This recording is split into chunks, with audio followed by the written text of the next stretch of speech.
ನನ್ನ ಜೊತೆಗೆ ಖ್ಯಾತ ಬರಹಗಾರರು, ಒನ್ ಆಫ್ ಮೈ ಫೇವ್ರೇಟ್ ಸಂಭಾಷಣೆಕಾರರು ಮಾಸ್ತಿ ಸರ್ ಇದ್ದಾರೆ. ಸೊ ಹಳೆ ಸಿನಿಮಾಗಳಲ್ಲೂ ಕೂಡ ನನ್ನ ದೊಡ್ಡ ಅಭಿಮಾನಿ.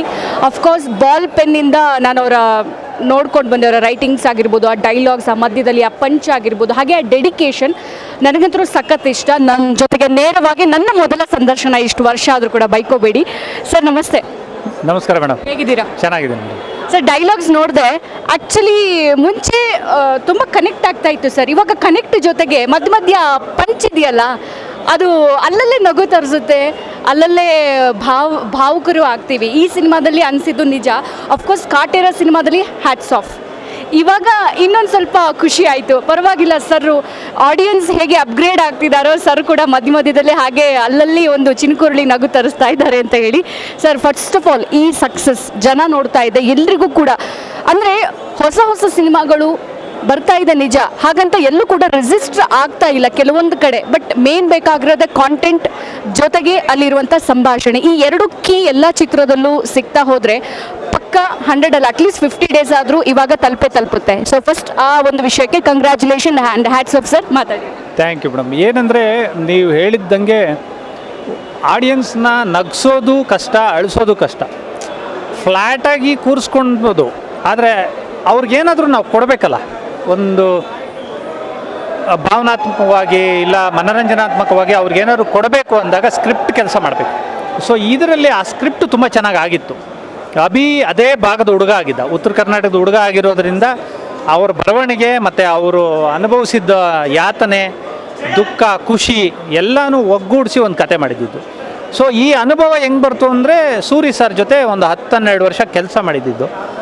ಸೊ ಕೆಲಸ ಕಲ್ತಿದ್ದ. ಇವತ್ತು ಆಡಿಯನ್ಸ್ ನೋಡೋರು ಈಚೆಗೆ ಬಂದಾಗ 2 ಅವರ್ 10 ನಿಮಿಷ ಏನು ಥ್ರಿಲ್ ಆಯಿತು, ನಕ್ಕಿದ್ವಿ, ಅಳ್ತೀವಿ ಅಂತ ಹೇಳಿದಾಗ ಅದಿನ್ನೇನು ಅಲ್ಲ, ಕಲ್ತಿರೋ ಕೆಲಸನ ನಾವು ಅಭಿಮಾನಿಗಳು ಅಂದರೆ ಯಾರು ಚಿತ್ರಾಭಿಮಾನಿಗಳ ಮುಂದೆ ಇಟ್ಟಂಗೆ. ಸೊ ಅವರು ಏನು ಫೀಲ್ ತಗೋತಾರೆ ಅದು ನಮ್ಮ ಸಿನಿಮಾ ಗೆಲುವು. ಸರ್ ನಂಗೆ ಇನ್ನೊಂದು ಅನಿಸಿದ್ದು, ಸಿನಿಮಾಗಳಲ್ಲಿ ಬರುವಂಥ ಪಾತ್ರಗಳು, ಅಲ್ಲಿ ನಡೆಯುವಂಥ ಸನ್ನಿವೇಶ ಅದಂಗೆ ಕೊಂಚ ಇದರಲ್ಲಿ ಬದಲಾವಣೆ ಆಗುತ್ತೆ. ಅಂದರೆ ಆ ಕರೆಕ್ಷನ್ ಆಗಿಬಿಟ್ಟು ಸರಿಪಡಿಸ್ಕೊಳ್ಳುತ್ತೆ. ಬಹುಶಃ ಅದು ನಿಜ ಜೀವನದಲ್ಲಿ ನಡೀತಾ ಹೋದರೆ ಎಲ್ಲೂ ಕೂಡ ಅಂದರೆ ಬಾಂಧವ್ಯಕ್ಕೆ ಕೊಡುವಂಥ ರೆಸ್ಪೆಕ್ಟ್ ಆಗಲಿ, ಒಬ್ಬ ಪಾಲಿಟಿಷಿಯನ್ಸ್ಗೆ ಇರುವಂತಹ ರೆಸ್ಪೆಕ್ಟ್ ಆಗಲಿ ಎಲ್ಲ ಬದಲಾಗ್ತಾ ಹೋಗುತ್ತೆ. ಯಾವಾಗ ಬರ್ಬೋದು ಅನ್ಸುತ್ತೆ ಸರ್? ಈಗ ಬಂಗಾರದ ಮನುಷ್ಯ ಅನ್ನೋ ಒಂದು ಸಿನಿಮಾ ನೋಡಿದಾಗ ತುಂಬ ಜನ ಸಿಟಿಯಲ್ಲಿ ಬದುಕ್ತಾ ಇದ್ದವರು, ಒತ್ತಡದಲ್ಲಿ ಬದುಕ್ತಾ ಇದ್ದವರು ಪುನಃ ಹಳ್ಳಿಗಳಿಗೆ ಹೋದರು. ಕಾಟೇರ, ಕಾಂತಾರ ಸಿನಿಮಾಗಳು ನೋಡಿದಾಗ ಆ ಫೀಲ್ನ ಅನುಭವಿಸಿದ್ರು. ಅರೆ ಯಾಕೆ ಆಗಬಾರ್ದು, ಒಂದು ಕಾಯ್ದೆ ಆಗಿರಲಿ, ಒಂದು ಆಚರಣೆ ಆಗಿರಲಿ, ಯಾಕೆ ನಾವು ಮುಂದುವರ್ಸ್ಕೊಂಡು ಹೋಗಬಾರ್ದು ಅನ್ನೋದು ಬಂತು. ಸೊ ಆ ಥರದ ನೆಲದ ಚಿತ್ರಗಳು ಆ ಮಟ್ಟಕ್ಕೆ ಬೇರೂರ್ತವೆ. ಸೊ ಈ ನಿಟ್ಟಿನಲ್ಲಿ ನೆಲದ ಸಿನಿಮಾಗಳು ಅಂತ ಹೇಳಿದಾಗ ನಮ್ಮ ಸೋಮ ಸೌಂಡ್ ಇಂಜಿನಿಯರು ಊರುತ್ತೆ. ಮತ್ತು ಉತ್ತರ ಕರ್ನಾಟಕದವರು ನಮಗೆ ತುಂಬಾ ಪ್ರೀತಿಸ್ತಾರೆ ಕನ್ನಡ ಚಿತ್ರರಂಗನ, ಸಿನಿಮಾಗಳನ್ನ. ಸೊ ಅವ್ರಿಗೆ ನಾವು ಏನು ಕೊಡ್ಬೋದು, ಒಂದು ಒಳ್ಳೆಯ ಚಿತ್ರ ಕೊಡ್ಬೋದು. ಸೊ ಅದು ಈ ಮೂಲಕ ಕೊಟ್ಟಿದ್ದೀವಿ. ಸೋಮು ಸೌಂಡ್ ಇಂಜಿನಿಯರ್ ನೀವು ಹೇಳ್ದಂಗೆ ಸೌಂಡ್ ಮಾಡ್ತಾನೆ ಇದೆ, ಇನ್ನೂ ಕೂಡ ಸೌಂಡ್ ಮಾಡಬೇಕು ಸರ್. ಇನ್ನೊಂದು ನನಗೆ ಸಿನಿಮಾದಿಂದ ಎಸ್ಪೆಷಲಿ ಕನೆಕ್ಟ್ ಆಗಿದ್ದು, ಇವಾಗ ಹೀರೋ ಫೈಟ್ ಆಗಲಿ, ಹೀರೋ ಒಂದು ಎಂಟ್ರಿ ಆಗಲಿ, ಫುಲ್ ಧಾಮ್ ಧೂಮ್ ಅಂತ ಕೊಡುವಂಥ ಮಧ್ಯೆ ಈ ಸಿನಿಮಾದಲ್ಲಿ ಸಿಂಪಲ್ ಆಗಿದ್ರು ಕೂಡ ಅಂದರೆ ಕನೆಕ್ಟಿವಿಟಿ ಇತ್ತು. ಎಲ್ಲೂ ಕೂಡ ನಮ್ಮನ್ನ ಕನೆಕ್ಟಿವಿಟಿ ಬಿಟ್ಟು ಹೋಗ್ತಾ ಇರಲಿಲ್ಲ. ಅಯ್ಯೋ ಯಾಕೆ ಇದು ಬೇಕಿತ್ತಾ ಅನ್ನುವಂಥ ಪ್ರಶ್ನೆ ಕೂಡ ಅಲ್ಲಿ ಬರಲಿಲ್ಲ, ಉದ್ಭವಿಸಲಿಲ್ಲ. ಸೊ ಮತ್ತೆ ಇನ್ನೊಂದು, ಈಗಿನ ಕಾಲದಲ್ಲಿ ತಾಯಿ ಬೇರಿಗೆ ನೀರು ಹಾಕೋಕ್ಕೆ ಹಿಂದೆ ಮುಂದೆ ನೋಡುವಾಗ ಆ ತಾಯಿ ಸೆಂಟಿಮೆಂಟು, ಜೊತೆಗೆ ಆ ಮಗ ಬರದೇ ಇರೋನು ಸುಳ್ಳೇಳಿ ಕರ್ಸ್ಕೊಂಡಾಗ ಅವಳಲ್ಲಿ ನೋಡುವಂಥ ಒಂದು ಕಣ್ಣಿನ ಭಾವನೆ ನಿಜವಾಗ್ಲೂ ಹ್ಯಾಂಡ್ಸ್ ಆಫ್ ಸರ್. ಸೊ ಈ ಥರದ ಸನ್ನಿವೇಶ ನಿಜ ನಡೆದ್ರೆ ಹೆಂಗೆ ಆಗ್ಬೋದು ಅಂತ? ಮೇಡಮ್ ಅದೇ ಮೇಡಮ್, ಒಂದು ಯಾವಾಗಲೂ ನಮ್ಮ ಸಿನಿಮಾಗಳು ಪರಿಣಾಮ ಬೀರಬೇಕು. ಆ ಒಂದು ಪರಿಣಾಮ ಇಷ್ಟು ಆನಂದ ಕೊಡುತ್ತೆ. ಈಗ ನಿಮ್ಮ ಬಾಯಲ್ಲೇ ಬಂತು, ಸಿಟಿಯಲ್ಲಿ ಬದುಕ್ತಿರ್ತಾರೆ, ಯಾವುದೋ ಒತ್ತಡಗಳಿರುತ್ತೆ, ಇನ್ನೇನೋ ಒಂದು ಇದರಲ್ಲಿರ್ತಾರೆ. ಸೊ ಊರುಗಳಲ್ಲಿ ತಾಯಿ ಕಾಯ್ತಿರ್ತಾರೆ, ಹಬ್ಬಕ್ಕೆ ಬರೋದು, ಇನ್ನೊಂದು ಆಚರಣೆಗೆ ಹೋಗೋದು ದೊಡ್ಡದಲ್ಲ. ಅವಳಿಗೆ ತನ್ನ ಮಗ ಬರ್ತಾನೆ, ನನ್ನನ್ನು ನೋಡ್ಕೋತಾನೆ ಅನ್ನೋ ಒಂದು ಇದಿರುತ್ತೆ. ಮತ್ತು ಅವ್ರನ್ನ ಇಲ್ಲಿ ಕರ್ಕೊಂಬಂದ್ಬಿಡೋದು ದೊಡ್ಡದಲ್ಲ. ಬಟ್ ಈ ಒಂದು ಅರ್ಬನ್ ಲೈಫ್ ಅವ್ರಿಗೆ ಸೆಟ್ ಆಗಲ್ಲ. ಅವ್ರು ಅಲ್ಲಿ ಬದುಕ್ತಿರ್ತಾರೆ, ಜೀವಿಸ್ತಿರ್ತಾರೆ, ಮತ್ತು ಅಲ್ಲೇ ಎಲ್ಲ ಸವಲತ್ತುಗಳನ್ನ ಪಡ್ಕೊಂಡಿರ್ತಾರೆ. ಒಂದು ಮನೆ ಕಟ್ಸ್ಬಿಡೋದು ಇಲ್ಲ ದುಡ್ಡು ಕಳಿಸ್ಬಿಡೋದು ಅದಾಗಲ್ಲ. ಸೊ ಈ ಥರ ಸಿನಿಮಾಗಳು ಸಣ್ಣ ರೀತಿಯಲ್ಲಾದರೂ ಅವ್ರನ್ನ ಮುಟ್ಟಿದ್ರೆ ತುಂಬಾ ಅನುಕೂಲ ಆಗುತ್ತೆ. ಮತ್ತು ನಮ್ಮಂಥ ತಂತ್ರಜ್ಞರು ಇಂಥ ಸಿನಿಮಾದಲ್ಲಿ ಕೆಲಸ ಮಾಡಿದ್ದೀವಲ್ಲ ಅನ್ನೋ ಒಂದು ಸಾರ್ಥಕ ಭಾವ ಅಂತೂ ನಮಗೆ ಕೊಡೋದು ಸಿಗುತ್ತೆ. ಸರ್ ಇನ್ನೊಂದಲ್ಲಿ ಡೈಲಾಗ್ ಇತ್ತು, ಮಾನ ಮರ್ಯಾದೆ ಬಿಟ್ಟವರು ಬಟ್ಟೆ ಬರೆ ಬಿಟ್ಟು ಓಡಾಡ್ದಂಗೆ ಅಂತ ಹೇಳಿ ಒಂದು ಡೈಲಾಗನ್ನು ಬರೆದಿದ್ರಿ. ಅಂದರೆ ಮತ್ತು ಇನ್ನೊಂದು ಜಾಸ್ತಿ ಕನೆಕ್ಟ್ ಆಗುವಂಥ ಡೈಲಾಗ್ಸ್ಗಳು ಕೂಡ ಇತ್ತು. ಅಂದರೆ ನ್ಯಾಚುರಲ್ ಆಗಿ ನಾವು ಮಾತಾಡುವಂಥ ಡೈಲಾಗ್ಗಳಲ್ಲಿ ಎಲ್ಲೂ ಕೂಡ ಬೇರೆ ಅಂದರೆ ನಮ್ಮ ತಲೆಗೆ ಹುಳ ಬಿಡುವಂಥ ಏನು ಹಿಂಗಂದ್ರೆ ಅಂತ ಇರಲಿಲ್ಲ. ರಿಯಲಿಸ್ಟಿಕ್ ಆಗಿ ಮಾತಾಡುವಂಥ ಟಾಕ್ಸೇ ಅಲ್ಲಿತ್ತು. ಸೊ ಆ ಸಂಭಾಷಣೆಗೆ ನಿಮ್ಮ ತಲೆ ಓಡಿಸಿದ್ದು ಹೇಗಿತ್ತು ಅಂತ? ಮೇಯ್ನು ಪಾತ್ರವರ್ಗ ಹೊಸದಾಗಿತ್ತು. ಸೊ ಅಲ್ಲಿ ದೊಡ್ಡ ಮಟ್ಟದ ನಾಯಕ ನಟ ಇರಲಿಲ್ಲ. ಒಬ್ಬ ಸೋಮು ಒಂದು ಒಬ್ಬ ಹುಡುಗನ ಸುತ್ತಲೂ ನಡೆಯುವಂಥ ಕತೆ. ಸೊ ನಾವಿಲ್ಲಿ ದೊಡ್ಡ ಮಟ್ಟದ ಸಂಭಾಷಣೆಗಳು ಬ್ಯಾಂಕ್ ಸೀನ್ಸು ಏನು ಇಡೋಕ್ಕೆ ಜಾಗ ಇರಲಿಲ್ಲ, ಹಂಗೆ ಇಡಲೂಬಾರ್ದು. ಸೊ ಸೋಮು ಅನ್ನೋನು ನೋಡೋ ಆಡಿಯನ್ಸ್ ಕನೆಕ್ಟ್ ಆಗಬೇಕು, ನಮ್ಮಲ್ಲೊಬ್ಬ ಹುಡುಗ ಅವನು ಅಂತ. ಇದು ನಮಗೆ ಸಿಗಬೇಕಾಗಿದ್ದು, ಬೇಕಾಗಿದ್ದಿತ್ತು. ಅದು ಅರ್ಥಪೂರ್ಣವಾಗಿದೆ. ಮತ್ತು ಸಂಭಾಷಣೆ ಇಷ್ಟು ಮೊನಚಾಗಿ ಬರೋದಕ್ಕೆ ಕಾರಣ ಅಭಿ ಬರೆದಿದ್ದು ಸ್ಲಾಟು. ಫಸ್ಟೇ ಒಂದು ವರ್ಷನ್ ಡೈಲಾಗ್ಸ್ ಬರೆದಿದ್ದ. ಸೊ ಅದ್ರ ಜೊತೆ ನಾನು ಪಾಲಿಷ್ ಮಾಡ್ಕೊಂಡು ಹೋಗಿದ್ದು. ಸೊ ಇವತ್ತು ನೋಡುಗರು ಮುಕ್ತ ಮನಸ್ಸಿನಿಂದ ಪ್ರಶಂಸೆ ಕೊಡ್ತಾ ಇದ್ದಾರೆ. ಸೊ ಇದು ಒಬ್ಬ ಬರಹಗಾರನಾಗಿ ನನಗೂ ಖುಷಿ ಕೊಡ್ತಾ ಇದೆ. ಸರ್ ಅಂದರೆ ನಾನು ಕೇಳಿದ್ದು ಎಷ್ಟು ನಿಮಗೆ ಎಷ್ಟು ರೌಂಡ್ ಟೇಬಲ್ ತಗೊಳ್ತು ಅಂತ ಹೇಳಿ. ಅದು ಮಾಡ್ತಾನೆ ಇರ್ತೀವಿ ಕೆಲಸ. ಏಕೆಂದರೆ ತುಂಬ ಚೆನ್ನಾಗಿ ಬರಬೇಕು ಅಂದಾಗ ಒಂದಷ್ಟು ರೈಟಿಂಗ್ ವರ್ಕ್ ಜಾಸ್ತಿನೇ ಮಾಡ್ತೀವಿ. ಬಟ್ ಸೋಮುಗೆ ಅಂಥದ್ದೇನು ಮಾಡಲಿಲ್ಲ. ಕತೆ ಘನವಾಗಿತ್ತು, ದೃಶ್ಯಗಳು ತುಂಬ ಚೆನ್ನಾಗಿ ಜೋಡಿಸಿದ್ದ, ಚಿತ್ರಕಥೆ ಪೋಣಿಸಿದ್ರು. ಸೊ ಇದರಲ್ಲಿ ಏನು ಸಂಭಾಷಣೆಗೆ ಅಷ್ಟು ಜಾಸ್ತಿ ಸಮಯ ಏನು ಹಿಡಿಲಿಲ್ಲ. ಬಟ್ ಅವರು ಪಟ್ಟ ಕಷ್ಟ 45 ಡಿಗ್ರಿ ಬಿಸಿಲಲ್ಲಿ ಅಷ್ಟು ಜನ ಆರ್ಟಿಸ್ಟ್ಗಳನ್ನ, ಟೆಕ್ನಿಷಿಯನ್ಸ್ನ ಇಲ್ಲಿಂದ ಕರ್ಕೊಂಡೋಗಿ ತುಂಬಾ ಕಷ್ಟಪಟ್ಟರು. ಮತ್ತು ಕ್ರಿಸ್ಟೋಫರ್ ಕಿಣಿ ಅವರು ನಿರ್ಮಾಪಕರಾಗಿ ಅವ್ರ ಜೊತೆ ಕೈ ಜೋಡಿಸಿ ನಿಂತ್ಕೊಂಡು ಇಲ್ಲಿಂದ ದುಡ್ಡು ಕಳಿಸ್ಬಿಡ್ತೀವಿ ಸಿನಿಮಾ ಮಾಡಿ ಅನ್ನೋ ಥರದ್ದು ಆಗದೆ ಅವರೇ ಅಲ್ಲಿ ನಿಂತು ಮಾಡಿದ್ದು. ಶಿವಸೇನಾ ಛಾಯಾಗ್ರಹಣ, ಮತ್ತು ಮೇಯ್ನ್ ಹೀರೋ ನಮ್ಮ ಚಿತ್ರಕ್ಕೆ ಚರಣ್ ರಾಜ್ ಮ್ಯೂಸಿಕ್ಕು, ಮತ್ತು ದೀಪ ಎಸ್ ಕುಮಾರ್ ಅವರ ಸಂಕಲನ. ಸೊ ಎಲ್ಲರೂ ಸೇರಿ ಒಂದು ಅಚ್ಚುಕಟ್ಟಾದ ಸಿನಿಮಾ ಮಾಡಿದ್ದೀವಿ. ಸೊ ಜನ ಪ್ರೀತಿಸಕ್ಕೆ ಶುರು ಮಾಡಬೇಕು. ಖಂಡಿತ. ಇನ್ನು ಪಾತ್ರವರ್ಗ ಕೂಡ ಸರ್ ನೀವು ಹೇಳ್ದಂಗೆ ಎಲ್ಲ ಹೊಸಬ್ರೇ ಇದ್ದರು. ಕೆಲವೊಂದು ಬೆರಳೆಣಿಕೆ ಆರ್ಟಿಸ್ಟು ಈ ಹಿಂದೂ ಕೂಡ ಪೋಷಕ ಪಾತ್ರ ಮಾಡಿದವ್ರೆ. ಸೊ ಈ ಥರ ಹೊಸಬ್ರು ತುಂಬ ಜನ ಇರ್ತಾರೆ, ನಮಗೂ ಕೂಡ ಅವಕಾಶ ಬೇಕು ಅಂತ ಹೇಳಿ. ಸೊ ಈಗ ನಿಮ್ಮ ಟೀಮ್ ಏನಿದು, ಟೆಕ್ನಿಕಲ್ ಟೀಮ್ ಆಗಿರ್ಬೋದು, ಡೈರೆಕ್ಷನ್ ಟೀಮ್ ಹೇಗೆ ಮನಸ್ಸು ಮಾಡಿ ಹೊಸಬ್ರಿಗೆ ಅವಕಾಶ ಕೊಡ್ತೋ, ಈ ಥರದ ಕೆಲಸಗಳು ಜಾಸ್ತಿ ಆದಾಗ ನಮ್ಮಲ್ಲೂ ಕೂಡ ಹೊಸ ಹೊಸ ಹೀರೋಗಳು ಬರ್ತಾರೆ, ಹೊಸ ಹೊಸ ಕಲಾವಿದರು ಬರ್ತಾರೆ. ಸೊ ಇದರ ಜೊತೆಗೆ ನಮ್ಮ ಕನ್ನಡ ಇಂಡಸ್ಟ್ರಿ ಕೂಡ ಇನ್ನಷ್ಟು ಸ್ಟ್ರಾಂಗ್ ಆಗ್ತಾ ಹೋಗುತ್ತೆ. ಏನು ಹೇಳಿ? ಒಳ್ಳೆ ಮಾತು ಮೇಡಮ್. ಯಾಕಂದರೆ ಯಾವಾಗಲೂ ಹೊಸಬರು ತೆರೆ ಮೇಲೆ ಕಾಣಿಸ್ಕೋಬೇಕು. ಇದರಲ್ಲಿ ನಾವು ಮಿಶ್ರಣ ಮಾಡಿದ್ದೀವಿ. ಒಂದಷ್ಟು ರಂಗ ಪ್ರತಿಭೆಗಳನ್ನ ತರುವಂಥ ಕೆಲಸ ಆಗಿದೆ. ಮತ್ತು ನಾನ್ ಆರ್ಟಿಸ್ಟ್ ಯಾರು ಶೂಟಿಂಗ್ ನೋಡ್ತಿರ್ತಾರೆ, ಫ್ರೀಯಾಗಿರ್ತಾರೆ, ಅವರುಗಳನ್ನೇ ಸಿನಿಮಾದಲ್ಲಿ ಬಳಸ್ಕೊಂಡು ಅವ್ರ ಹತ್ರ ನಟನೆ ತೆಗೆಸ್ಕೊಳೋವಂಥ ಕೆಲಸ ಆಗಿದೆ. ಹೊಸ ಹೀರೋ, ಹೊಸ ನಿರ್ದೇಶಕರು ಸಿಕ್ಕಿದಾಗ ಇಂಡಸ್ಟ್ರಿ ಆಟೋಮೆಟಿಕ್ಕಾಗಿ ಒಂದು 10 ವರ್ಷ ಮುಂದೆ ಹೋಗುತ್ತೆ. ಪಕ್ಕ ರಾಜ್ಯಗಳದ್ದು ಏನು ಸ್ಪರ್ಧೆ ಇದೆ ಅವ್ರ ಜೊತೆ ನಾವು ಧೈರ್ಯವಾಗಿ ಫೇಸ್ ಮಾಡ್ಬೋದು. ಅವ್ರು ನೋಡಿ ಎಷ್ಟು ಚೆನ್ನಾಗಿರಿ ತಂದಿದ್ದಾರೆ ಅಂತ ಅವರೂ ಪ್ರಶಂಸಿಸ್ತಾರೆ. ಯಾವಾಗಲೂ ನಮ್ಮಲ್ಲಿ ಹೀರೋಗಳು ಕಮ್ಮಿ.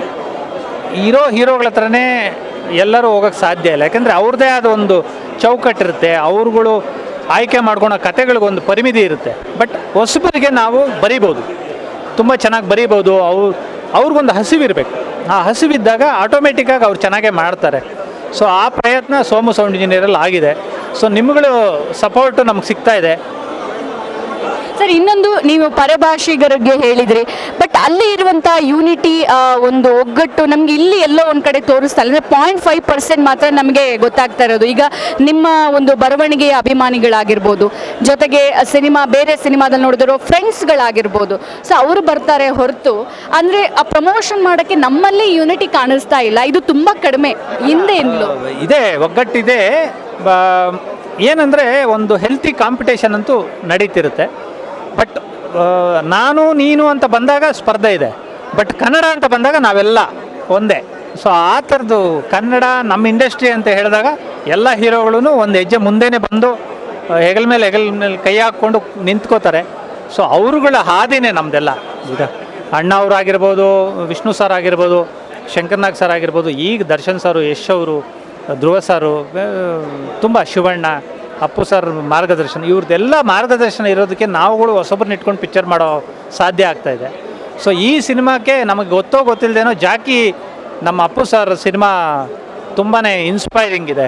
ಇವತ್ತು ನೋಡಿದ್ರಲ್ಲ, 2 ಪೋಸ್ಟರ್ ಹಾಕಿದ್ದೀವಿ. ಒಂದು ಅಪ್ಪು ಸರ್ ನಿಂತಿದ್ರೆ ಆ ಕಾಲ ಹತ್ರ ಸೋಮು ಸೌಂಡ್ ಇಂಜಿನಿಯರ್ ಪೋಸ್ಟ್ ಇದೆ, ಅದರಲ್ಲಿ ಹಿಂಗೆ ಬಗ್ಗಿದ್ದಾರೆ, ಅದು ನೋಡಿದ್ರೆ ಅವ್ರ ಕಾಲ ಹತ್ರ ಕೂತಂಗಿದೆ. ಸೊ ಆ ಥರದ್ದೊಂದು ಕಾಕತಾಳೀಯಗಳು ಅದೃಷ್ಟಗಳು ನಮ್ಗೆ ಸಿಗ್ತಾ ಇದೆ. ಇದು ಧನ್ಯ ನಾವು. ಸರ್, ಈಗ ಡೈಲಾಗ್ಸಲ್ಲಿ ನಿಮ್ಮನ್ನು ನೀವು ಪ್ರೂವ್ ಮಾಡಿ ಆಯಿತು. ನೀವು ಯಾವಾಗ ಮತ್ತೆ ಡೈರೆಕ್ಷನ್ ಕ್ಯಾಪ್ ತೊಟ್ಟು ನಿಮ್ಮ ಓನ್ ಸ್ಟೈಲಲ್ಲಿ ಮೂವಿ ಸ್ಟಾರ್ಟ್ ಮಾಡಿ? ಈಗ ಸದ್ಯಕ್ಕೆ ಬರವಣಿಗೆಯಲ್ಲಿ ತುಂಬಾ ಬ್ಯುಸಿ ಇದ್ದೀನಿ ಅನ್ನೋದಕ್ಕಿಂತ ಹೆಚ್ಚಾಗಿ ನನಗೆ ತುಂಬ ಟೀಮ್ಸ್ ಪರಿಚಯ. ಸೊ ಟಗರು ಆದಮೇಲೆ ಒಂದು ಸ್ವಲ್ಪ ಬ್ಯುಸಿ ಆಯಿತು, ಗುರು ಶಿಷ್ಯರು, ಆಮೇಲೆ ಕಾಟೇರ, ಒಂದಷ್ಟು ಸಿನಿಮಾಗಳು ಸಿಗ್ತಾ ಇರೋದ್ರಿಂದ ಮತ್ತು ಬರೆಸ್ತಾ ಇರೋದ್ರಿಂದ ಒಂದು ಸ್ವಲ್ಪ ನನಗೆ ಸಮಯ ಅಭಾವ ಇದೆ. ನೋಡೋಣ, ಮುಂದೆ ನಿಮ್ಮ ಆರೈಕೆಯಿಂದ ಮಾಡಿದೆ. ಬಟ್ ಈಗಂತೂ ಸದ್ಯಕ್ಕೆ ನಾನು ತುಂಬ ಬ್ಯುಸಿ ಇದ್ದೀನಿ. ಸರ್, ಈಗ ನಿಮ್ಮಲ್ಲೂ ಕೂಡ ರೈಟರ್ಸಲ್ಲೂ ಕೂಡ ಹೆಲ್ದಿ ಕಾಂಪಿಟೇಷನ್ ಇದೆ. ಈಗ ಹೆಂಗೆ ಇವರೆಲ್ಲ ನಿಮಗೆ ಇಲ್ಲ ಮಾಸ್ತಿಯವರು ಬರೀಲಿ ಅಂತ ಹೇಳ್ತಾರೋ, ಅದೇ ಥರ ಬೇರೆಯವರು ಕೂಡ ಇರಬಹುದು ಅವರ ಕಲ್ಪನೆಯಲ್ಲಿ. ಬಟ್ ಅದು ಮಾಸ್ತಿ ಸರ್ಗೆ ಬರುತ್ತೆ. ಬಟ್ ಆ ಕಾಂಪಿಟೇಷನ್ ಹೇಗೆ ಹೆಲ್ದಿ ಆಗುತ್ತೆ, ಹೇಗೆ ರೂಢ ಆಗುತ್ತೆ ಅಂತ ಒಂದು ನಾವು ಸಮಯ ಸಿಕ್ಕಾಗೆಲ್ಲ ಭೇಟಿ ಆಗ್ತಿರ್ತೀವಿ. ಮತ್ತು ಎಲ್ರದ್ದು ಅವ್ರದ್ದೇ ಆದ ಸ್ಟೈಲ್ ಆಫ್ ರೈಟಿಂಗ್ ಇದೆ. ಈಗ ನನಗೆ ಬರೆಯೋಕ್ಕೆ ಬರೋದು ಅವ್ರಿಗೆ ಬರಲ್ಲ, ಅವ್ರಿಗೆ ಬರೆಯೋಕ್ಕೆ ಬರೋದು ನನಗೆ ಬರಲ್ಲ. ಸೊ ಈ ಥರ ಸಬ್ಜೆಕ್ಟ್ಸು ನಮಗೆ ಬಂದಾಗ ನಾವು ಅವ್ರಿಗೆ ರೆಫರ್ ಮಾಡ್ತೀವಿ, ಅವ್ರು ನಮಗೆ ರೆಫರ್ ಮಾಡ್ತಾರೆ. ಈಗ ನಾನೊಂದಷ್ಟು ಮಾಫಿಯಾ ಸಿನಿಮಾಗಳು ಬರೆದಿದ್ದೆ. ಸೊ ಅವ್ರಿಗೆ ಮಾಫಿಯಾ ಸಿನಿಮಾಗಳು ಬಂದಾಗ ನಮಗೆ ಹೇಳ್ತಾರೆ. ಒಂದಷ್ಟು ಕೌಟುಂಬಿಕ ಕಥಾಚಿತ್ರಗಳು ಬಂದಾಗ ನಾನು ಅವ್ರಿಗೆ ಹೇಳ್ತೀನಿ. ಸೊ ಈ ಥರ ಹಂಚ್ಕೊಳ್ತೀವಿ. ಕನ್ನಡಕ್ಕೋಸ್ಕರ ಕೆಲಸ ಮಾಡ್ತಿದ್ದೀವಿ. ಕನ್ನಡ ಚಿತ್ರಗಳನ್ನ ಚೆನ್ನಾಗಿ ಮಾಡಬೇಕು, ನಮ್ಮ ಕನ್ನಡಿಗರಿಗೆ ತೋರಿಸ್ಬೇಕು, ಅದು ನಮ್ಮೆಲ್ಲರ ಕನಸು. ಈಗ ನಾವು ಕೆಲಸ ಮಾಡೋದಕ್ಕೆ ನಮ್ಮದೇ ಆದ ಹೋಮ್ವರ್ಕ್, ಹಾರ್ಡ್ ವರ್ಕ್ ಇರುತ್ತೆ ಸರ್. ನಿಮ್ಮ ಡೈಲಾಗ್ಸ್ಗೆ ಏನು ಹೋಮ್ವರ್ಕ್ ಇರುತ್ತೆ, ಏನು ಹಾರ್ಡ್ ವರ್ಕ್ ಇರುತ್ತೆ? ಬಿಕಾಸ್ ಈ ಥರ ಡೈಲಾಗ್ಸ್ ಬರಿಬೇಕು ಅಂದರೆ ತುಂಬ ಕಷ್ಟ, ಸುಮ್ಮನೆ ಬರೆಯೋದಷ್ಟು ಸುಲಭ ಅಲ್ಲ, ಹುಟ್ಟಾಕಬೇಕು ಡೈಲಾಗ್ನ. ಏನು ನಿಮ್ಮದು ಹೋಮ್ವರ್ಕ್, ಹಾರ್ಡ್ ವರ್ಕ್ ಇರುತ್ತೆ? ಹೋಮ್ವರ್ಕು ಈಗ ಇದು ಸೋಮು ಸೌಂಡ್ ಇಂಜಿನಿಯರ್ ಬರೆದಾಗ ನಾನು ಉತ್ತರ ಕರ್ನಾಟಕದ ಮಂದಿ ಜೊತೆ ಓಡಾಡಬೇಕಾಯ್ತು. ನಮ್ಮ ಡೈರೆಕ್ಟ್ರು ಅದೇ ಭಾಗದವರಾಗಿರೋದ್ರಿಂದ ಅವ್ರ ಜೊತೆ ಏನಿಲ್ಲ ಅಂದರೂ 2 ತಿಂಗಳು ಅವ್ರ ಜೊತೆನೇ ಕೂತ್ಕೊಂಡು ಮಾತಾಡಿಕೊಂಡು ಆ ಮೀನಿಂಗ್ ಏನು. ಯಾಕಂದರೆ ಯಾವಾಗಲೂ ಭಾಷೆ ತುಂಬ ಸ್ವಚ್ಛವಾಗಿರಬೇಕು. ಏನಾದರೂ ಸಣ್ಣ ಪುಟ್ಟ ವ್ಯತ್ಯಯ ಬಂದ್ರೂ ಅವ್ರ ಮನಸ್ಸಿಗೆ ನೋವಾಗುತ್ತೆ. ಇದೇನು ಹಿಂಗೆ ಬರೆದು ಬಿಟ್ಟಿದ್ದಾರೆ ಅಂತ. ಅದು ಆಗ್ದಂಗೆ ಎಚ್ಚರ ವಹಿಸಬೇಕು. ಹೋಮ್ವರ್ಕ್ ಅಂತ ಬಂದಾಗ ಅವ್ರ ಅನುಭವಗಳನ್ನ ನಾವು ಅನುಭವಿಸ್ಬೇಕು. ಹಿಂಗಿರುತ್ತಾ, ಆ ಪ್ರಾಂತ್ಯ ಹಿಂಗಿರುತ್ತಾ, ಅಲ್ಲಿನ ಬಿಸಿಲು ಹಿಂಗಿರುತ್ತಾ, ಆ ಬವಣೆ ಹಿಂಗಿರುತ್ತಾ, ಬದುಕು ಹಿಂಗಿರುತ್ತಾ ಅಂತ ಅವ್ರಗಳ ಜೊತೆ ಮಾತಾಡಿ ಪಿನ್ ಟು ಪಿನ್ ತಗೊಂಡು ಬರಿಬೇಕು. ಸೊ ಆದರೂ ಹೋಮ್ವರ್ಕ್ ಅಂತೂ ಮಾಡಲೇಬೇಕು. ಈಗ ಗೊತ್ತಿಲ್ಲದೇ ಇರೋ ಸಬ್ಜೆಕ್ಟ್ಗೆ ನಾವು ಕೈ ಇಕ್ಕಬಾರ್ದು. ಹಂಗೆ ಇಡ್ತೀವಿ ಅಂದರೆ ಹೋಮ್ವರ್ಕ್ ಖಂಡಿತ ಬೇಕು. ಅಂದರೆ ಬರೆಯುವಾಗಲೇ ನೀವು ಆ ಪಾತ್ರದೊಳಗೆ ಹೋಗಿಬಿಟ್ಟು ಹೌದು. ನಿರ್ದೇಶಕರು ಮತ್ತು ಬರಹಗಾರರು, ಈಗ ಪಾತ್ರ ಮಾಡೋರು ಒಂದು ಪಾತ್ರ ಮಾತ್ರ ಮಾಡ್ತಾರೆ. ಬಟ್ ನಿರ್ದೇಶಕರು, ಬರಹಗಾರರು ಆ 180 ಪಾತ್ರನೂ ಮಾಡಬೇಕಾಗತ್ತೆ. ಅದು ನಿಮ್ಮ ನೆಕ್ಸ್ಟ್ ಚಾಲೆಂಜಸ್ ಸರ್, ಯಾವ ಥರದ ಸ್ಕ್ರಿಪ್ಟು ಏನು? ಬಿಕಾಸ್ ಇಷ್ಟು ಸ್ಕ್ರಿಪ್ಟ್ ಬರೆದವರಿಗೆ ಇದು ಇಲ್ಲಿಗೆ ನಿಲ್ಲಲ್ಲ. ಅಫ್ಕೋರ್ಸ್ ಇದು ಗೊತ್ತಿರೋ ಮಾತೆ. ಇನ್ನೂ ಬೇರೆ ಬೇರೆ ಥರದ ಬೇರೆ ಬೇರೆ ಸ್ಟೈಲ್, ಬೇರೆ ಬೇರೆ ಒಂದು ಎಕ್ಸ್ಪೆರಿಮೆಂಟ್ಗೆ ಕೈ ಹಾಕ್ತಾರೆ ಅನ್ನೋ ನಮಗೆ ಗೊತ್ತು. ಮುಂದೆ ಏನು? ಈಗ ಟಗರು, ಸಲಗ, ಮಾಫಿಯಾ ಸಿನಿಮಾಗಳು, ಕಾಟೇರ, ಸೋಮು ಸೌಂಡ್ ಇಂಜಿನಿಯರು, ಈ ಥರದ್ದು ಒಂದು ನೆಲದ ಸಿನಿಮಾಗಳು. ಇದಲ್ಲದೆ ನನಗೊಂದು out and out comedy cinema ಮಾಡಬೇಕು ಅಂತ, ಬರೀಬೇಕು ಅಂತ ಆಸೆ. ಅದು ಅಯೋಗ್ಯಲ್ಲಿ ಟ್ರೈ ಮಾಡಿದ್ವಿ. ಅದಾದಮೇಲೆ ಕಾಮಿಡಿ ಸಿನಿಮಾ ಯಾವುದೂ ಬರೆದಿಲ್ಲ. ಸೊ ನಗನಗ್ತಾ ಬರಿಬೋದು, ನಿಮ್ಮನ್ನು ನಗಿಸ್ಬೋದು, ನಮ್ಮ ಆಡಿಯನ್ಸನ್ನು ನಗಿಸ್ಬೋದು, ಅದೊಂದು ಆಸೆ ಇದೆ. ಅದು ಆಗ್ತಾ ಇದೆಯಾ? ಆ ಥರ ಸ್ಕ್ರಿಪ್ಟಿಗೆ ವೆಯ್ಟ್ ಮಾಡ್ತಾಯಿದ್ವಿ. ಓಕೆ ಸರ್, ಈಗ ಈ ಸಿನಿಮಾಗಳು, ಸಣ್ಣ ಪುಟ್ಟ ಸಿನಿಮಾಗಳು ನೀವೇನು ನೋಡಿದರೆ, ನೀವೇ ಬರ್ದಂಗೆ ನೀವು ದೊಡ್ಡ ಸಿನಿಮಾಗೂ ಕೂಡ ಬರೆದಿದ್ದೀರಿ, ಸಣ್ಣ ಸಿನಿಮಾಗೂ ಕೂಡ ಬರೆದಿದ್ದೀರಿ. ಸೊ ಅಲ್ಲಿನ ಒಂದು ಎಕ್ಸ್ಪೀರಿಯನ್ಸ್, ಒಂದು ಯಾವುದಾದ್ರೂ ಮರೆಯಲಾರದ ಒಂದು ಸಿನಿಮಾದ್ದು ಒಂದು ಇನ್ಸಿಡೆಂಟ್ ಹೇಳಬೇಕು ಅಂತ ಇದ್ದರೆ? ಸಣ್ಣ ಸಿನಿಮಾ ದೊಡ್ಡ ಸಿನಿಮಾ ಅಂತ ಡಿಸೈಡ್ ಮಾಡೋದು ಅವರು ನಮ್ಮ ಬೆನ್ನು ತಟ್ಟಿದ್ರು ಅಂದರೆ ಸಣ್ಣ ಸಿನಿಮಾ ಕೂಡ ತುಂಬ ದೊಡ್ಡ ಸಿನಿಮಾ ಆಗಿಬಿಡುತ್ತೆ. ಸೊ ಅದು ನಿರ್ಧಾರ ಅವ್ರದ್ದು. ಈಗೇನು ಮೇಡಮ್ ಕೇಳಿದ್ದೀವಿ ಅಂದರೆ ಅಂದರೆ ಇವಾಗ ಹೊಸಬರ ಸಿನಿಮಾಗೂ ಕೂಡ ನೀವು ಬರೆದಿದ್ದೀರಾ, ದೊಡ್ಡ ಸಿನಿಮಾಗೂ ಕೂಡ ಡೈಲಾಗ್ಸ್ ಬರೆದಿದ್ದೀರಾ. ಸೊ ಒಂದು ಇನ್ಸಿಡೆಂಟ್ ಒಂದು ಸಿನಿಮಾಗೆ ಬರಿಬೇಕಾದಾಗ ಆಗಿದ್ದು, ಅಥವಾ ಒಂದು incident you want to share ಅಂತ ಅಂದರೆ ಯಾವ ಸಿನಿಮಾ, ಏನು ಇನ್ಸಿಡೆಂಟ್? ಈಗ ಟಗರು ಸಿನಿಮಾ ಆದಮೇಲೆ ನನಗೆ ಅಪ್ಪು ಸಾರು ಕರೆಸ್ಬಿಟ್ಟು ಅದ್ರ ಬಗ್ಗೆ ಒಂದು 20 ನಿಮಿಷ ಮಾತಾಡಿದ್ದು ತುಂಬ ಇದು. ಮತ್ತು ಶಿವಣ್ಣ ಅವರು ಆ ಬರೆದಿರೋ ಡೈಲಾಗ್ಗಳನ್ನ ಸಭೆ ಸಮಾರಂಭಗಳಲ್ಲಿ ಹೇಳಿದ್ದು. ಆಮೇಲೆ ಕಾಟೇರ ಸಿನಿಮಾ ಬರೆಯುವಾಗ ದರ್ಶನ್ ಸಾರು ಮುಕ್ತ ಕಂಠದಿಂದ ಹೇಳಿದ್ದು, ಇಲ್ಲ ಆ ಪೋರ್ಷನ್ ಸಖತ್ತಾಗಿದೆ ಅದು. ಸೊ ನಾಯಕ ನಟರು ಅನ್ನೋದಕ್ಕಿಂತ ಹೆಚ್ಚಾಗಿ ಆ ಪಾತ್ರಗಳು ಮಾತಾಡಿದಾಗ ಆನ್ ಸ್ಕ್ರೀನ್ ಅಲ್ಲದೆ ಆಫ್ ಸ್ಕ್ರೀನಲ್ಲಿ ಕೂಡ ಆ ಡೈಲಾಗ್ಗಳನ್ನ ಈಚೆ ಮಾತಾಡಿದಾಗ ಒಬ್ಬ ಬರಹಗಾರನಾಗಿ ನನಗೆ ತುಂಬಾ ಖುಷಿ ಆಗುತ್ತೆ. ಸರ್, ಟಗರು ಸಿನಿಮಾದಲ್ಲಿ ನನಗೆ ಅಂತ ಅಲ್ಲ, ಆ ಥರ ಎಷ್ಟೋ ನನ್ನಂತ ಎಷ್ಟೋ ಫ್ಯಾನ್ಸ್ಗೆ ಒಂದು ಡೈಲಾಗ್ ತುಂಬ ಏನೋ ಮಾಡ್ತಿದ್ದೀರಾ ಅಲ್ಲಿ, ಕೋಲಾಟ ಆಡ್ತಿದ್ದೀರಾ. ಸಲಗಾದದು ಸಲಗ ಸಿನಿಮಾದ ಏನು ಮಾಡ್ತಾಯಿದ್ರು, ಕೋಲಾಟ ನಡೀತಿತ್ತ ಅನ್ನೋದು ನೋಡಿ. ಎಂಥ ಡೈಲಾಗ್ ಇಷ್ಟಪಟ್ಟಿದ್ದೀರಾ ನೀವು. ಆ ಥರದ್ದು ತುಂಬ ಆಯಿತು ಮೇಡಮ್. ದುನಿಯಾ ವಿಜಯ್ ಜೊತೆ ಕೆಲಸ ಮಾಡಿದಾಗಂತೂ ನಿಮ್ಮ ಥರ ನಗ್ನಗ್ತಾನೆ ಇರ್ತೀವಿ. ಏಕೆಂದರೆ ಯಾವುದನ್ನು ತುಂಬ ಸೀರಿಯಸ್ಸಾಗಿ ಮಾಡಲ್ಲ, ಲವಲವಿಕೆಯಿಂದ ಖುಷಿಯಾಗಿ ಮಾಡ್ತಾರೆ. ಮತ್ತು ತರುಣ್ ಸರ್ ಜೊತೆ ಕೆಲಸ ಮಾಡೋ ಹೋಗುತ್ತೆ ತುಂಬಾ ಫ್ರೆಂಡ್ಲಿ ನೇಚರು. ಅವ್ರು ಯಾವತ್ತೂ ಟೆಕ್ನಿಷಿಯನ್ಸ್ ಅಂತ ಒಂದು ಬೇರೆ ಥರ ನೋಡಲ್ಲ, ಫ್ರೆಂಡ್ ಥರ ನೋಡ್ತಾರೆ, ಅವ್ರ ಹತ್ರ ಕೆಲಸ ತೊಗೋತಾರೆ. ಸೊ ಇದೇ ಥರ ಎಲ್ಲ ನಿರ್ದೇಶಕರುಗಳು. ಇನ್ನು ಸೂರ್ಯ ಅವ್ರ ಬಗ್ಗೆ ಅಂತೂ ಹೇಳಲೇಬೇಕಾಗಿಲ್ಲ. ಅವ್ರು ನೋಡೋಕ್ಕೆ ಸ್ವಲ್ಪ ಸೀರಿಯಸ್ ಇರ್ತಾರೆ, ಬಟ್ ನಮ್ಗಳ ಜೊತೆ ಇದ್ದಾಗ ತುಂಬಾ ಫ್ರೆಂಡ್ ಅವರು. ನಿರ್ದೇಶಕರು ನಿಮ್ಮ ಕುಚಿಕು ಡೈರೆಕ್ಟರ್ ಯೋಗರಾಜ್ ಸರ್ ಬಿಡಿ, ಅವರು ಅವ್ರ ಜೊತೆ ಕೆಲಸ ಮಾಡೋದಕ್ಕಿಂತ ಜಾಸ್ತಿ ಇಲ್ಸಲ್ಲದು ಮಾತಾಡೋದೇ ತುಂಬ ಇರುತ್ತೆ. ನಾವು ಡೈಲಾಗ್ ರೈಟರ್ ಆಗಿರೋದ್ರಿಂದ ಇಲ್ಸಲ್ಲದು ಕೂಡ ನಮಗೆ ಸಲ್ಲುತ್ತೆ. ಸೊ ಆ ಥರದ ಕೆಲಸ ಅಂತೂ ಆಗುತ್ತೆ. ಸರ್, ಇವಾಗ ನಮ್ಮ ಕೆಲಸ ನಮಗೆ ಮಾಡೋಕೆ ಬಿಟ್ಟರೆ ತುಂಬ ಖುಷಿ. ಇವಾಗ ನೋಡಿ, ನಾನು ನಿಮ್ಮನ್ನು ನೇರವಾಗಿ ಸಂದರ್ಶನ ಮಾಡ್ತೀನಿ, ನಂಗೆ ಯಾರೂ ಇಲ್ಲ, ಅದನ್ನು ಕೇಳು ಇದನ್ನು ಕೇಳು. ಸೊ ನೀವು ಬರೆಯುವಾಗ ಕೂಡ ಇಲ್ಲ ಹಂಗೆ ಬರಿ ಹಿಂಗೆ ಬರಿ, ಈ ಥರದ ಮಧ್ಯೆ ಒಂದಷ್ಟು ಡಿಸ್ಟರ್ಬೆನ್ಸ್ ಆದಾಗ ನಿಮ್ಮ ಕಾನ್ಸಂಟ್ರೇಷನ್ ತುಂಬ ಹೊರಟೋಗ್ಬಿಡುತ್ತೆ, ನಿಮ್ಮನ್ನು ಫ್ರೀಯಾಗಿ ಬಿಟ್ಬಿಡಬೇಕು ಬರೆಯೋದಕ್ಕೆ. ಸೊ ಈ ಥರ ಇನ್ಸಿಡೆಂಟ್ ಆಗಿದೆಯಾ ಯಾವುದಾದ್ರೂ ಸಿನಿಮಾಗೆ, ಅಥವಾ ಹೆಸರು ಹೇಳೋಕ್ಕೆ ಇಷ್ಟ ಇಲ್ಲ ಅಂದರೂ ಯಾವುದಾದ್ರೂ ಆಗಿರೋದಿದೆಯಾ? ಆ ಥರದ್ದು ಆಗಿಲ್ಲ, ಬಟ್ ಬರೆದಿರೋದನ್ನ ಕೆಲವೊಂದು ಸತಿ ಚಿತ್ರೀಕರಣದಲ್ಲಿ ಬದಲಾಯಿಸುವಂಥ ಪ್ರಯತ್ನಗಳಾಗಿರುತ್ತೆ. ಯಾಕೆಂದರೆ ನಮ್ಮ ಡೈಲಾಗ್ ಬರೆದಿರ್ತೀವಿ, ಅದು ಕೆಲವೊಂದು ಆರ್ಟಿಸ್ಟ್ಗಳಿಗೆ, ಎಲ್ಲರೂ ಅಂತಲ್ಲ, ಕೆಲವೊಂದು ಆರ್ಟಿಸ್ಟ್ಗಳಿಗೆ ಅದು ತೊಗೊಳಕ್ಕಾಗಿರಲ್ಲ. ಸೊ ಆವಾಗ ತುಂಬ ಈಸಿಯಾಗಿರಲಿ ಅಂತ ಅವ್ರು ಬೇರೆ ಏನೋ ಬರ್ಕೊಟ್ಟಿರ್ತಾರೆ. ಕೆಲವೊಂದು ಸತಿ ಆರ್ಟಿಸ್ಟ್ ತುಂಬ ಚೆನ್ನಾಗಿ ಎತ್ಕೊಂಡ್ಬಿಡ್ತಾರೆ, ಆವಾಗ ಅವ್ರು ಏನೇನೋ ಹೇಳ್ಬಿಟ್ಟಿರ್ತಾರೆ ಆ ಥರದ್ದನ್ನು. ಬಟ್ ಆ ಥರದನ್ನು ಅಪವಾದಗಳನ್ನ ನಾವು ಮೇಲೆ ಹಾಕ್ಕೋಬೇಕಾಗುತ್ತೆ. ಎಲ್ಲನೂ ನಾನೇ ಬರೆದಿದ್ದೀನಿ ಅಂತ ಹೇಳೋಕ್ಕೂ ಸಾಧ್ಯ ಇಲ್ಲ. ಏಕೆಂದರೆ ಟೈಟ್ಲ್ ಕಾರ್ಡಲ್ಲಿ ನಮ್ಮ ಹೆಸರು ಹಾಕಿರ್ತಾರೆ, ಬಟ್ ಸಂಭಾಷಣೆ ಯಾವುದ್ಯಾವುದೋ ಇರುತ್ತೆ. ಸೊ ಆ ಥರದ್ದನ್ನು ಅನುಭವಿಸ್ಬೇಕಾಗಿದೆ, ಏನು ಮಾಡೋಕ್ಕಾಗಲ್ಲ. ಯಾಕಂದರೆ ಇದು ನಾನು ಬರೆದಿಲ್ಲ ಅಂತ ಹೇಳೋಕ್ಕಾಗಲ್ಲ, ಅದು ಮೇಂಟೈನ್ ಮಾಡಬೇಕಾಗುತ್ತೆ. ಸರ್, ಇವಾಗ ಬಂದಿರುವಂಥ ಒಂದು OTT, ಅದರ ಜೊತೆಗೆ OTTಯ ಜೊತೆಗೆ ಎಲ್ಲೋ ಒಂದು ಕಡೆ ಯೂಟ್ಯೂಬಲ್ಲಿ ಹೆಚ್ಚಾಗ್ತಾ ಇರುವಂತಹ ಶಾರ್ಟ್ ಫಿಲ್ಮ್ಸ್ಗಳು, ಅಂದರೆ ನೀವು ಹೇಳಿದ್ರಿ ಕಾಮಿಡಿ ಸಿನಿಮಾ ಇಷ್ಟ ಅಂತ ಹೇಳಿ. ಸೊ ಎಲ್ಲ ಒಂದು ಕಡೆ ಜನರಿಗೆ ಕೂತಲ್ಲೇ ಮನೋರಂಜನೆ ಸಿಗುತ್ತಲ್ಲ, ಯಾಕೆ ಥಿಯೇಟ್ರಿಗೆ ಹೋಗೋಣ ಅನ್ನುವಂಥದ್ದು ಒಂದು ಸ್ವಲ್ಪ ಫಿಕ್ಸ್ಡ್ ಆಗಿಬಿಟ್ಟಿದ್ದಾರೆ ಎಲ್ಲರೂ ಅಲ್ಲ, ಒಂದಷ್ಟು ಜನರು. ಸೊ ಇದು ಹೀಗೆ ಅಂದರೆ ಶಾರ್ಟ್ ಫಿಲ್ಮ್ಸು ಬರಬೇಕು, ಬಿಕಾಸ್ ಟ್ಯಾಲೆಂಟ್ಸ್ಗಳು ಆಚೆ ಬರಬೇಕು. ಬಟ್ ಜನ ಆಚೆ ಬರೋದಕ್ಕೆ ಏನು ಮಾಡಬಹುದು ಸಿನಿಮಾ ನೋಡೋದಕ್ಕೆ? ನಿಮಗೆ ಸೆಲ್ಫೋನು ಮೊಬೈಲು ಅನ್ನೋದು ನಿಮಗೆ ತುಂಬ ಹೊತ್ತು ನಿಮಗೆ ಟೈಮ್ ಪಾಸ್ ಮಾಡಿಸ್ಬೋದು, ಬಟ್ ಅಷ್ಟೇ ಇರಿಟೇಟ್ ಮಾಡುತ್ತೆ. ತುಂಬ ಚೆನ್ನಾಗಿರೋ ಒಂದು ಫೀಲ್ ಇರೋವಂಥ ಸಿನಿಮಾನೋ ಇಲ್ಲ ಒಂದು ಒಳ್ಳೆ ಎಂಟರ್ಟೈನ್ಮೆಂಟ್ ಇರೋ ಸಿನಿಮಾನ ಕಂಪ್ಲೀಟಾಗಿ ನಾವು ಮೊಬೈಲಲ್ಲಿ ನೋಡೋಕ್ಕೆ ಸಾಧ್ಯನೇ ಇಲ್ಲ. ನಿಮಗೆ ಯಾವುದೋ ಒಂದು ಫೋನ್ ಬರೋದು, ಇನ್ನೊಬ್ರು ಯಾರೋ ನಿಮ್ಮನ್ನು ಹುಡ್ಕೊಂಡು ಬರೋದು, ಇಲ್ಲ ನಿಮಗೆ ಇನ್ನೊಂದು ಯಾವುದೋ ಕೆಲಸ ಬರೋದು, ಈ ಥರದ ಒತ್ತಡಗಳು ಅಡೆತಡೆಗಳು ಇದ್ದೇ ಇರ್ತವೆ. ಆದರೆ ಥಿಯೇಟ್ರ್ ಆಂಬಿಯನ್ಸ್ ಬೇರೆ. ಥಿಯೇಟ್ರ್ ಅನ್ನೋದು ನೀವು ಚಿತ್ರಮಂದಿರ ಅದು.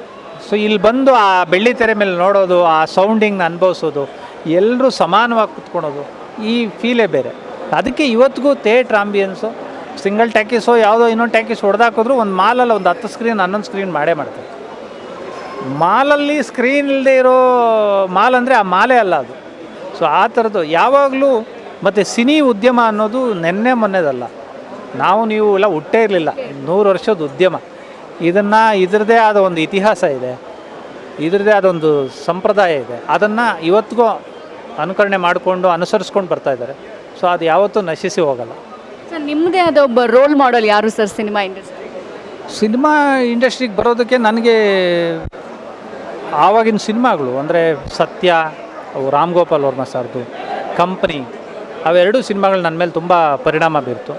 ಆಮೇಲೆ ಅಣ್ಣ ಅವ್ರ ಸಿನಿಮಾಗಳು ಅವ್ರ ಸರಳತೆ ನಮಗೆ ಸಿನಿಮಾದಲ್ಲಿ ಇರೋದಕ್ಕೆ ಅನುಕೂಲ ಮಾಡಿಕೊಡ್ತು. ಆಮೇಲೆ ಶಿವಣ್ಣನ ಮತ್ತು ದರ್ಶನ್ ಸರ್ ಅವರೊಂದು ಆ್ಯಕ್ಟಿವ್ ಮೈಂಡ್ ಸೆಟ್ಟು ನಮ್ಮನ್ನು ಕೆಲಸ ಮಾಡೋಕ್ಕೆ ಬಿಡ್ತು. ಸೊ ಇದು ಸರ್, ಈಗ ನೀವು ಬರೆದಿರುವಂಥ ಡೈಲಾಗ್ಸ್ಗೆ ಅಫ್ಕೋರ್ಸ್ ಅಲ್ಲಿ ಬೆಸ್ಟ್ ಪರ್ಫಾರ್ಮೆನ್ಸ್ ಕೊಟ್ಟಾಗ ಅಲ್ಲಿ ಒಂದು ಸಾರ್ಥಕ ಕನೆಕ್ಷನ್ ಬರುತ್ತೆ ಸರ್. ಎಲ್ಲೋ ಒಂದು ಕಡೆ ಅದು ಸ್ಯಾಟಿಸ್ಫೈ ಆಗಿರಲ್ಲ. ನೀವು ಆವಾಗಲೇ ಹೇಳಿದ್ರಿ ನಾನೇನೋ ಬರೆದಿರ್ತೀನಿ ಅಥವಾ ಅವ್ರು ಈಸಿ ಆಗೋಂಗೆ ಬೇರೆ ಥರ ಏನೋ ಹೇಳ್ತಾರೆ. ಆ ಇನ್ಸಿಡೆಂಟ್ ನಡೆದಾಗ ಏನು ಅನಿಸಿದ್ದು ಇದೆ ಸರ್? ಈ ಆಗುತ್ತೆ. ಈಗ ಎಲ್ಲನೂ ಸರಿಯಾಗಿರೋದು ಸಾಧ್ಯನೇ ಇಲ್ಲ. ಈಗ ಮನುಷ್ಯ ಕನ್ನಡಿ ಮುಂದೆ ನಿಂತಾಗ ತನ್ನ ಕೆಟ್ಟತನ ಒಂದು ಸತಿ ಗೋಚರಿಸುತ್ತೆ, ಅಯ್ಯೋ ನಾನಿದಾ ಅಂತ. ಸೊ ಆ ಥರದ್ದು ನಮ್ಮಲ್ಲೇ ಅಷ್ಟು ಉಳುಕಿರುವಾಗ ಇನ್ನೊಬ್ಬರಲ್ಲಿ ನಾವು ಹೆಂಗೆ ಉಳ್ಕೊಳ್ಕೋದು ಆಗುತ್ತೆ. ಬಟ್ ಆ ಥರದ್ದನ್ನು ಸಮಾಧಾನ ಮಾಡಿಕೊಂಡು ಸಮಜಾಯಿಷಿಗಳು ಈಸ್ಕೊಂಡು ಮಾಡ್ಕೊಂಡು ಹೋಗಬೇಕು. ಆದಷ್ಟು ನಾವು ಯಾವಾಗಲೂ ನಮ್ಮ ಸಿನಿಮಾ ಸಮಾಜದ ಕನ್ನಡಿ ಆಗಿರಬೇಕು, ವಾಸ್ತವದಲ್ಲಿ ಬದುಕಬೇಕು. ಸೊ ಅವ್ರುಗಳಿಗೆ ರಂಜಿಸಬೇಕು, ಅವ್ರುಗಳ್ನ ನಾವು ಥಿಯೇಟ್ರಿಗೆ ತರೋವಂಥ ಕೆಲಸ ಮಾಡುವಾಗ ಇದನ್ನೆಲ್ಲದನ್ನು ಸಹಿಸ್ಕೋಬೇಕಾಗುತ್ತೆ. ಸರ್, ಸುಂಟರ ಗಾಳಿಯಿಂದ ಶುರುವಾಗಿದ್ದು ನಿಮ್ಮ ಲೈಫು, ಆಮೇಲೆ ಬಾಲ್ ಪೆನ್ನಲ್ಲಿ ಅದು ಅಲ್ಟಿಮೇಟ್, ಅದೊಂಥರ ನಿಮಗೆ ಟರ್ನಿಂಗ್ ಪಾಯಿಂಟು. ಅಲ್ಲಿಂದ ಬೇರೆ ಬೇರೆ ಹಲವಾರು ಸಿನಿಮಾಗಳು ಶುರುವಾಗ್ತಾ ಹೋದವು. ನಮ್ಮ ಶಿವಣ್ಣನ ಜೊತೆ ಆಯಿತು, ಡಾಲಿ ಸರ್ ಜೊತೆ ಆಯಿತು, ದರ್ಶನ್ ಸರ್ ಜೊತೆಗೆ ಆಯಿತು. ಸೊ ಇನ್ನು ಮುಂದೆ ಆ್ಯಕ್ಟಿಂಗ್ ಏನಾದರೂ ಮಾಡ್ತೀರಾ ಅಂತ ಆದರೆ? ಇಲ್ಲ ಮೇಡಮ್, ಸ್ನೇಹಿತರು ಕೇಳ್ತಾರೆ, ಬಟ್ ಸಮಯ ಆ್ಯಕ್ಟಿಂಗ್ ಅಂತ ಹೋಗ್ಬಿಟ್ಟಾಗ ಅಲ್ಲಿ ನಾವು 7 to 7 ಇರಬೇಕಾಗುತ್ತೆ, ನೈಟ್ ಶೂಟ್ಸ್ ಇರುತ್ತೆ. ಸೊ ಇರ್ಬೋದು, ಏನು ಸಿನಿಮಾ ಅಂದರೆ ಇರೋಕ್ಕೆ ಬಂದಿದ್ದೀವಿ. ಆದರೆ ಬರವಣಿಗೆ ಅಂತ ಬಂದಾಗ ಅದಕ್ಕೆ ಆದ ಒಂದು ಸ್ಪೇಸ್ ಕೊಡಬೇಕಾಗತ್ತೆ, ಈ ಆಲೋಚನೆಗಳಿಗೆ ಒಡ್ಕೋಬೇಕಾಗತ್ತೆ. ಸೊ ಸಮಯ ಇಲ್ಲ ಅಂದಾಗ ಕಷ್ಟ ಆಗುತ್ತೆ. ಸಾಕ್ಬಿಡಿ. ಸರ್ ಅಲ್ಲ ಸರ್, ಈಗ ನೀವಾಗ ಒಂದು ಪಾತ್ರಕ್ಕೆ ನಾನು ಸುಟೇಬಲ್ ಆಗ್ತೀನಿ ಅಂದರೆ ಯಾವ ಪಾತ್ರ? ಇಲ್ಲ, ನನಗೆ ಅಭಿನಯದಷ್ಟು ಅಭಿರುಚಿ ಇಲ್ಲ. ಇಲ್ಲ, ಬಂದಾಗಿತ್ತು, ಯಾಕಂದರೆ ಸಿನಿಮಾ ಗೊತ್ತಿರಲಿಲ್ವಲ್ಲ. ಬಂದರೆ ನಟನೆ ಅಂದ್ಕೊಂಬಿಟ್ವಿ. ಬಟ್ ಈಗೀಗ ಒಂದು 24 ವಿಂಗ್ ಇರುತ್ತೆ, ಅದರಲ್ಲಿ ನಮ್ಮದೇ ಆದ ಕೆಲಸಗಳಿರ್ತವೆ. ಸೊ ನಿಮ್ಮಂಥವ್ರೆಲ್ಲರೂ ಪ್ರೀತಿ ಕೊಡ್ತೀರಾ, ಜನರ ಮುಂದೆ ನಿಲ್ಲಿಸ್ತೀರಾ, ಸಿನಿಮಾಗಳನ್ನ ಅವ್ರ ಮುಂದೆ ತೊಗೊಂಡೋಗ್ತಾ ಇದ್ದೀರಾ, ಅವರು ಬೆಂತಡ್ತಾ ಇದ್ದಾರೆ. ಸೊ ಈ ಕೆಲಸಗಳಲ್ಲಿ ಇದ್ದಾಗ ನಟನೆ ಅಂತ ಹೋಗ್ಬಿಟ್ಟಾಗ ಬರವಣಿಗೆ ಮನುಷ್ಯ ಕಡಿಮೆ ಆಗಿಬಿಡುತ್ತೆ ಅಂತ ಭಯ. ಸರ್, ಈಗ ಮನೆ ಕಡೆ ಟೈಮ್ ಕೊಡೋಕ್ಕೆ ಸಿಗ್ತಾ ಇದೆಯಾ? ಮಧ್ಯ ಗ್ಯಾಪ್ ಸಿಗ್ತಾ ಇದೆಯಾ? ನಮಗೆ ಸಿನಿಮಾನೇ ಮನೆ ಆಗಿಬಿಟ್ಟಿದೆ. ಇಲ್ಲೇ ಊಟ, ಇಲ್ಲೇ ತಿಂಡಿ. ಬಟ್ ಏನಂದರೆ ಇವ್ರುಗಳು ಪ್ರೀತಿಗೋಸ್ಕರ ಬರಿತಾ ಇದ್ದೀವಿ. ಅದೇ ಥರದ ಕತೆಗಾರರು, ನಿರ್ದೇಶಕರುಗಳು ಕೆಲಸ ಮಾಡಿಸ್ತಾ ಇದ್ದಾರೆ. ಸೊ ಜನ ಪ್ರೀತಿಸ್ತಾ ಇದ್ದಾರೆ. ಸೊ ಇದಕ್ಕಿಂತ ಇನ್ನೇನು ಬೇಕು? ಈಗ ಯಾವುದೇ ಕೆಲಸ ಆದರೂ ಸರ್ ಒಂದೊಂದ್ಸಲ ಅನಿಸ್ಬಿಡುತ್ತೆ, ಇನ್ನೊಂದು ಚೂರು ಓದಿದ್ರೆ, ಇನ್ನೊಂದು ಯಾವುದೋ ಒಂದು ಕೆಲಸದಲ್ಲಿದ್ದರೆ ಆರಾಮಿತ್ತಪ್ಪ, ಯಾಕಪ್ಪ ಬೇಕಿತ್ತು ಈ ಜಂಜಾಟ, ಈ ಒದ್ದಾಟ ಅಂತ ಹೇಳಿ. ಆ ಥರದ್ದು ಒಂದು ಏನಾದರೂ ಅನಿಸಿದ್ದು ಇನ್ಸಿಡೆಂಟ್ ಆಗಿದ್ದು ಇದೆಯಾ? ಅಲ್ಲ, ಓದು ಮೈಗೆ ಹತ್ತಿದ್ರೆ ಅವೆಲ್ಲ ಯೋಚನೆ ಬರುತ್ತೆ, ತಲೆಗೆ ಹತ್ತಲಿಲ್ಲ ಅಂದಾಗ ಏನು ಮಾಡೋದು? ಅಂದರೆ ಆ ಟೈಮಲ್ಲಿ ಯಾರೋ ಗರ್ಲ್ ಫ್ರೆಂಡ್ ಇದ್ರು ಅಂದರೆ ಈ ಸಿನಿಮಾಗೆ ಒಂದು ಪಾಂಡಿತ್ಯ ಬೇಕಾಗಿಲ್ಲ, ಸಿನಿ ಜ್ಞಾನ ಇದ್ದರೆ ಸಾಕು. ಆ ಸಿನಿ ಜ್ಞಾನ ಹೆಂಗೆ ಬರುತ್ತೆ ಅಂದರೆ ಸಿನಿಮಾಗಳು ನೋಡಿಕೊಂಡು, ಸಿನಿಮಾಗಳನ್ನ ಇನ್ನೊಬ್ರಿಗೆ ಹೇಳ್ಕೊಂಡು ಬಂದಿದ್ದು. ಸೊ ಅದ್ರ ಜೊತೆಗಿದ್ದೀವಿ ಅಷ್ಟೇ. ನನಗೆ ನಿಮ್ಮ ಕಾಟೇರ ಸಿನಿಮಾದ ಅದು ಒಂದು ಫೇಮಸ್ ಡೈಲಾಗ್, ಗಂಡಸಾದವನು ಬೆವರು ಸುರಿಸ್ಬೇಕು, ಜೋಲ್ ಸುರಿಸ್ಬಾರ್ದು. Super sir, thank you very much.